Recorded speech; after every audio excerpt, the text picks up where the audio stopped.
Hey y'all, welcome and welcome back. If you're new here, my name is Morgan, and here we do all kinds of creepy things, but the first 5 days of every single week, I do nothing but read scary stories that you guys send in to me. And the other 2 days, we alternate between Appalachian folklore, scary books and movies, my own scary stories. It's a fun time if I do say so myself, and if that sounds cool to you, I would love to have you here. But speaking of reading stories, if you want to check out the description, that is where you will find how to send in stories. You'll find podcast episodes and other social medias. So that is going to be your lifeline for everything involving me. And yeah, let's get into these stories. So they sent in a few different stories for this first one, and here is the first one. This started when I lived back in Mesa, Arizona.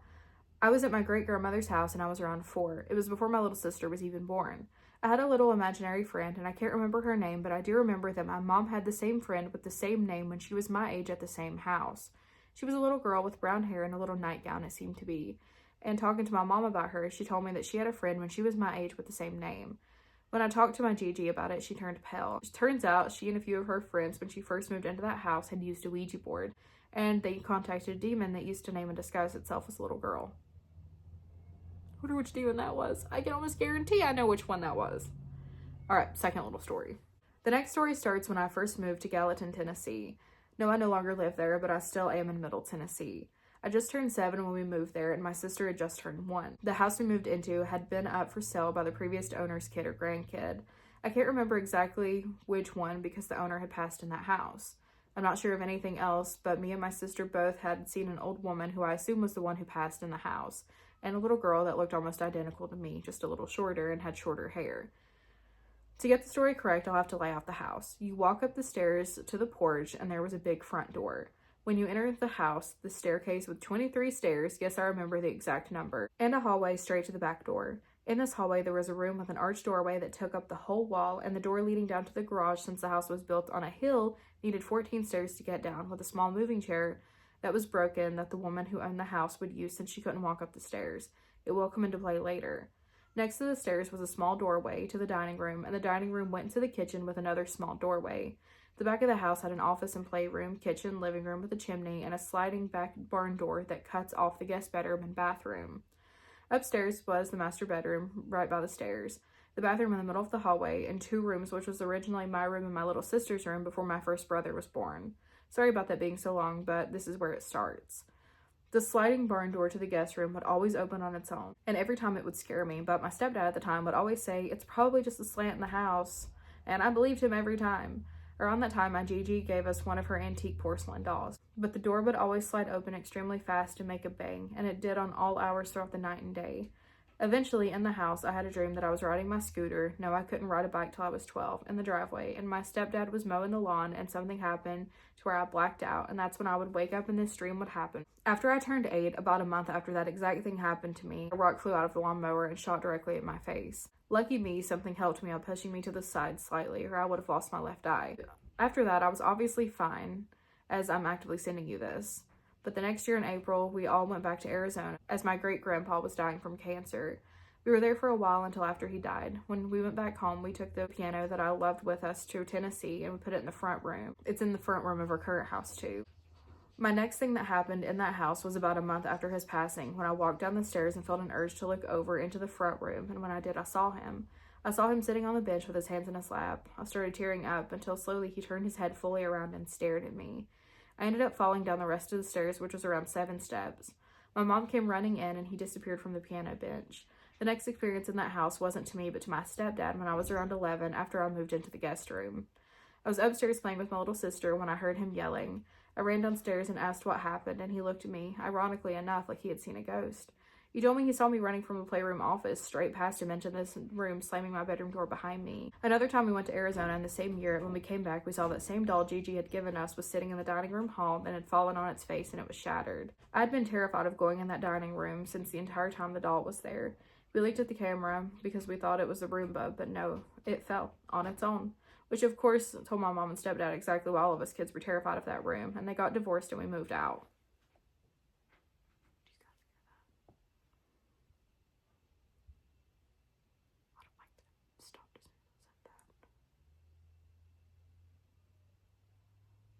Anyways, third little story. The set of events takes place in the house I currently live in and can't move out of for another 2 years. Yippee. So basically the start of it was my mother's extremely abusive and bad man of an ex-husband kind of moved in with us. We had a sign with a cross on it that was glued onto his sign and another sign that said kneel and pray. It was also glued on, which when he first moved in, the cross and little sign attached to it would not stop flying at my head as soon as I walked into my room. After they'd gotten divorced when I was 14, he did some unfavorable things to me. Whatever was throwing the cross and little sign had left along with him. But however, there's other things here. I know my great-grandpa watches over my mom as she's gone to a medium and he has communicated. There's this one guy called Jeffrey that comes when I'm having sleep paralysis episodes. Another one I have no clue who it is protects me but is also mischievous and throws my crystals, acorns, and tiny baby elf off the shelf of my floating shelves. That spirit had protected me from either a walker or a mimic that was trying to lure me outside. With that story, it sounded like my cat, but slightly off. My mom wasn't home and it sounded right outside my window or in my younger brother's room. That happened 2 days before Christmas last year. But last week is when I discovered either my great-grandpa's mom is here or something is pretending to be her. Me and my sister declared that it would be fun to play the ghost card game, and we asked if it was his mom, and it said yes. We talked about random things in our lives and found it strange because she died before her mom was even an adult. But yeah, I'd love your opinion on that one. So, okay, let's break this down. So, okay. I think whenever really bad things happen to us, we can sort of manifest from that energy things. And you said some unfavorable things happened involving you and your stepfather. So I think a lot of this is because of him. And I think a lot of energy manifested from those occurrences. And I'm really sorry you went through that. But that definitely does happen. It happened to me. I had something happen involving a relative when I was younger, and it ended up a manifestation of a little girl that followed me throughout my entire life. I haven't seen her in a really long time, but she followed me well into my adult years. Happened that I think from that experience. So I do think that is to blame for a lot of this. I do think you have some things watching over you as well, though, for sure. As far as your, what's it? So be really careful with things that claim to be your relatives in the home because like you said, you don't know if it's something pretending to be. It could be. So if you're going to ask questions to things, make sure to ask things that they would only know to try and figure it out. But let's get into the next story. These are stories from a couple of the schools I worked at. I'm a preschool teacher, so I work with children 2 to 5 years of age, and boy howdy do spirits, good or bad, love children. The first story. I used to work at a preschool in the greater Sacramento area. I was a floater teacher and I got pretty close with my director and owner. They'd asked me to cover for the janitor while he and his wife, the director, went on the yearly vacation out of the country. I always said yes because who doesn't love extra money, and it was a pretty nice way to decompress after having children all over me all day. Don't get me wrong, I loved that job and I loved those kids like they were my own. Anyways, one night my sister was helping me so that I could leave earlier. The preschool was 2 separate duplexes converted to a school. I always felt off in that building closest to the main road, which was the building for the age groups 2 to 3 years old. I never felt alone when I was there, and I knew I was the only one there. I'd hear children when I knew that there was none in the building with me, and I'd hear things moving around, opening and closing doors, and a couple of times I called out and there was no answer. If it was a janitor, they'd call back to me and say sorry for scaring me. On to the experience with my sister. We're both sensitive to spirits and have always seen shadow people. As far as I know, my sister hasn't seen anything other than shadows. I don't have that luxury. I see shadows and details when they present themselves to me. In my experience, the things that show me the details are never well-intentioned. It was around 10 p.m. and we were just finishing up the creepy building, the 2 to 3 age group building, when my sister and I both felt that we were no longer alone. We made eye contact and silently confirmed we both felt something was off, and that's when it revealed itself to me. Not with eyes. I never see them with my eyes. I see them in my mind, like an image suddenly popping into my mind. It was big. The best way to describe it was a chimera. Not like a traditional chimera, just like someone took all the scariest parts of a predatory animal and mashed them together to make this creature. It was on all fours, like an animal. The front limbs were unnaturally long and bent toward at the elbow at an odd angle. The head and body looked like a leopard, all muscles and nightmare fuel. The tail was longer than it should have been, and forked for about a foot on each fork. The claws were unnaturally long and resembled a bear's claw. 3 claws on each paw, eyes a glowing red. She said she was done cleaning, and I agreed that I had been done too. All that's left is to go room to room and turn off all the lights. So she took one half of the building and I took the other, turning off lights as we went back to the hallway entrance. We met back up, and then we had to head out into the dark playground to the other building where we were parked and lock down that building too. I knew we would have to walk by where this thing showed itself to me. We walked calmly and even made small talk during the short walk between the buildings and didn't say a word about what we were feeling and saw until we were almost to my apartment.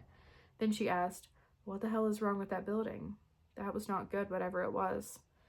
I was trying to figure out what I saw. It's not the only time I'd been seeing this thing, but I never acknowledged it. When I worked during the day, I would see it seemed safer and not as creepy. I tried to figure out what I saw and why I saw it. Someone suggested that maybe it was an elemental tied to the land the school was built on, but I'm not sure. I'd love to know what you think it could be. I don't live in the same town, and the school was closed down permanently and sold to a chain preschool in the area. I often wonder if that weird stuff still happens. That does kind of sound like it could be something tied to the land. Maybe it was just letting you know that it was there. I honestly don't think it meant any harm to you. I think it was literally just protecting its place, if that makes sense. All right, next little story they sent. I worked in another preschool, and while I was cleaning my classroom, I saw a face in the corner of the window watching me. I stopped what I was doing and walked out to the lobby and looked at the cameras to see if there was someone outside. I also asked the girls at the front desk if there was anyone on the playground. It was a locked off area with a very tall fence, and it would be hard to get in without triggering an alarm or being very loud. I then asked them if I was allowed to close the blinds in my classroom while I was cleaning, and one of them noticed that I looked a little scared and asked why. I told her what I saw, and she said to shut up because she knows the building's haunted and was freaking out that someone else could be seeing things too. I later found out that that school was built on native land in Roseville. After looking into the history, I saw a native spirit watching me. Do you have any idea why these schools were always so haunted? Thank you for reading. Hopefully these make sense. If anyone has any idea, I'm open to hearing what you think the things could be. So with that second one, yeah, I mean, if it's built on those sacred grounds, I mean, yeah, it's stuff like that's probably gonna happen. But if anyone has any advice or things to add, please put them in the comments. All right, next story. Things have started happening again around me as of late. I figured I'd share my experiences with you from my current home and a few from youth. I've had a ton of brushes with the paranormal, big and small, and I can share if you'd like the rest after these. I've always leaned towards older beliefs in religion, but have never been one thing or another. Spiritual, but not a practitioner of anything specific, I guess you could say. I've always believed there's little truth in everything. My family is much of the same, so several people in my family have seen a lot as well, so much that we could fill a novel. Here's the first story. My childhood home was built over a piece of land that was the original sheriff's horse stable from the early 1900s. As such, when putting in a new fence, we dug up old iron horseshoes and tools as well as iron stakes. Before this iron was removed, we'd have small things like noises in the house or the feeling of being watched. But once the iron came out, it was like a barrier came down. I started sensing a presence in my room where I slept. My radio would randomly turn on, no matter where I plugged it in. My curtains would move in my closet. My TV would turn off while I'm watching it until one night I had a dream. I dreamt about a little blonde girl in a blue dress crying next to my closet. She didn't speak, but I could hear her say her name was Emily. And I also heard, "I want to stay." I woke up and shot up in bed to see my curtains moving again. I said, "Emily, if you stop messing with my stuff, it's okay if you stay here in my room, but you cannot go with me anywhere else." That was the last night anything in my room got messed with, and I could feel her, but she became a passive feeling. She just existed in our home. You see, when it comes to, it's so strange because you really have to make sure you know what you're dealing with before you do anything. Because when it comes to spirits, you can usually just straight up talk to them and just like set a boundary, and they usually listen. But when it comes to like things in the woods and stuff like that, you cannot acknowledge them. So you have to be really careful with it. And that's a prime example of that. Like if you just talk to a spirit, then they usually just chill out. Second little story. When my parents separated, I was taught how to help my dad with his seizure disorder. He's had epilepsy since I was young, and he wanted me to know what to do if I was at the house and something happened. Well, one night I was sleeping when I felt a soft brush to my head like my dad brushing my hair with his hand. I rolled over and said, "I'm sleeping, Dad," and a voice, not my dad, said, "You have to wake up." I tried to fall back asleep, and the voice came directly in my ear and said much louder, "Wake up now." I popped up terrified and ran to my dad's room, only to find him in a severe seizure, almost falling off the bed. I forgot the voice and jumped to do what I was taught and got him safe and dialed 911. I hate to think that if that voice hadn't woken me up, what could have happened to him that night. Ugh. The last story. Now this is in my current home, and I'd like your opinion on this one. I've seen a lot and heard a lot, but I've never heard anything mimic someone I know. And my roommate and daughter are hearing this thing as well. I've twice now heard my husband once when he wasn't home. As I was standing in the kitchen, I heard him say "yo" from our basement off the kitchen. I said nope in my head and kept cooking. Then a week later, I can hear him in his game room talking, but then as he's talking, I hear a voice in the hallway, like a voice over saying, "Hey, babe," outside her bedroom door, but I can still hear him talking in the game room at the same time. I rolled over and ignored the "hey, babe" like it didn't happen. Then a few weeks later, my daughter walked into the kitchen where I'm cooking and asked, "Where did Dad go?" I asked her what she meant, and she said, "I heard him in here. He was talking to you, Mom." My husband hadn't been in the kitchen. He was watching YouTube with his headphones on in a different end of the house. I told her to pretend that never happened, and if you don't see Daddy talk, don't talk to Daddy. Then my roommate, who knew none of these things were going on, walked upstairs from the basement and said, "Were you just talking to me at the top of the stairs?" I said, "No, I've been in my room." He understood and believed and knows the rules. He nodded at me and went on with his day. My concern is when we moved in, we found crazy things in our basement. 666 drawn on the walls we painted over, money and items buried on the concrete floor, and ritual items. I know kids have been down there fooling around before we bought the house, but I worry they let something in and that it's still here. Thank you for reading all this. I know it was long. I have many more stories, including creature sightings my family and I have seen, if you'd like those too. You're awesome, and I love listening to all the stories that you and your followers, and it helps to know someone believes when not everyone does. Absolutely. Please send me those stories. Okay, so I have 2 different points to make on that last story. So it does sound like you might have a mimic. Ignoring it is the best thing, but it takes a long time to get rid of a mimic. And here's the thing, ignoring it does not get rid of it. It helps. Personal experiences, the cord cutting rituals, the only thing that helped me get rid of it. If you're not comfortable doing that, I would see if someone else will, if you're comfortable having it done. That is literally the only thing that helped me. Mine bounced from my husband to my dad, and my dad doesn't like doing stuff like that, and he's still dealing with it because nothing else works, you know, at least for us. As far as, okay, so you said there was a 666 drawn on your wall. They painted over money and items buried on the concrete floor and ritual-like items. So what were the items? It could be rituals for different things. If it was money and things like that, it was probably a financial ritual. So I know, okay, I had to look this up. You said that you found ritual items. I'd like to know what those are. And money and things like that you painted over. If 666 was on the wall, that is the angel number for manifestation and abundance. I looked it up to make sure I was right. It sounds like someone was just doing a money ritual down there. So I don't think that has anything to do with any of that. But no, I think that's totally fine. I don't think that's anything. I know, like, especially if you are religious and or you grew up religious, seeing that number can be really alarming. It's not always like that though. So it sounds like someone was just doing money rituals down there. I wouldn't fret about that.